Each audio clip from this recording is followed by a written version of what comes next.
89లో ఆయన ఎమ్మెల్యేగా పోటీ చేశారు. 81లో మున్సిపల్ చైర్మన్, 87లో మున్సిపల్ చైర్మన్. మా జీవితం ఈ గాథ నడుస్తున్నంతసేపు ఇవన్నీ కూడా ఆయన మున్సిపల్ చైర్మన్ గానే ఉన్నారు 2 సార్లు. 1981 నుంచి 89 దాకా మున్సిపల్ చైర్మన్ గా ఉన్నారు. 89 నుంచి 94 దాకా ఎమ్మెల్యేగా ఉన్నారు. 89లో ఎమ్మెల్యేగా గెలిచారు. ఆయన గెలిచిన 1 సంవత్సరానికి అసెంబ్లీలో గుండెపోటు వస్తే బైపాస్ చేశారు నిమ్స్ హాస్పిటల్లో. దానికి కిడ్నీ సమస్య కనపడుతుందని చెప్పని సుమారుగా ఒక 3 మాసాలు నిమ్స్ హాస్పిటల్లోనే కాపురం చేశాం. ఆల్మోస్ట్ నేనే ఉన్నా సేవకుడిగా, నేనే ఉండేవాడు. నేను విక్టోరియా గారి ఇద్దరం సేవకులుగా ఉండేవాళ్ళం అక్కడ. అయిపోయిన తర్వాత బైపాస్ అయింది. అయినప్పుడు కిడ్నీ ట్రబుల్ ఉందని చెప్పారు.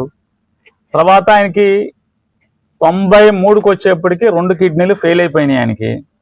ఎందుకు ఆయన చెప్పారంటే ఆయనకి జన్మత పాలిసిస్టిక్ కిడ్నీ ఉంది, కిడ్నీలు ద్రాక్షకాయ గుర్తులాగా మారిపోయినాయి, కాబట్టి ఆయన కిడ్నీలు చెడిపోయినాయి, మార్చమని చెప్పారు.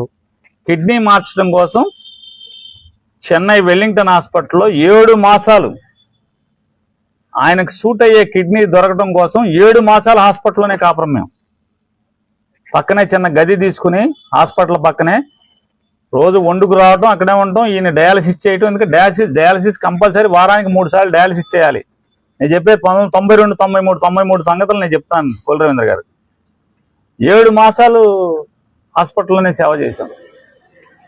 తర్వాత మీరు కిడ్నీ ఆపరేషన్ చేయడానికి పనికిరారన్నారు. అప్పట్లో కలర్ డాప్లర్ అనేది ఇప్పుడు అందరూ చేస్తున్నాం. అప్పుడు కలర్ డాప్లర్ తర్వాత పర్యవసానం దాన్ని ప్రత్యామ్నాయంగా ఒకసారి చూసి చూద్దాం అన్నారు. కలర్ డాప్లర్ చేస్తే కిడ్నీ ఆపరేషన్ పనికొస్తాడని చెప్పారు, చేశారు.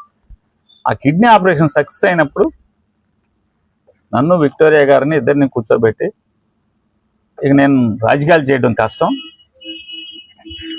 మన నానిని రాజకీయాల్లోకి దింపుదామని చెప్పి విక్టోరియా గారు, పేరుని కృష్ణమూర్తి గారు నన్ను కూర్చోబెట్టి చెప్పారు, వెళ్ళాక నువ్వు రాజకీయాలు మొత్తం చూసుకుంటా ఉండాలి, తప్పదు, ఇక నేను అయిపోతాను, ఎన్నాళ్ళు బతుకుతాను తెలియదు, ఇంట్లోంచి బయటికి రావటానికి లేదు, 2 కిడ్నీ మార్చారు కాబట్టి అని చెప్పి ఆ రోజు మాట్లాడుకున్నాం. ఆ రోజు మేము ముగ్గురు మాట్లాడుకున్న మాటల దృష్ట్యానే, మేము తీసుకున్న నిర్ణయం దృష్ట్యానే ఆయన మాస్క్ వేసుకుని జనంలో కూర్చుంటే కలెక్టర్ ఆఫీస్ దగ్గరికి ప్రజలను తీసుకెళ్తాం, లేదా ఎంఆర్ ఆఫీసులు తీసుకెళ్తాం, ఏ ఆఫీస్కైనా ఇంటికి వచ్చిన వాళ్ళందరినీ కూడా తీసుకెళ్తాం అనేది ఆ రోజు నా ఉద్యోగం. అలా స్టార్ట్ అయ్యాను నేను.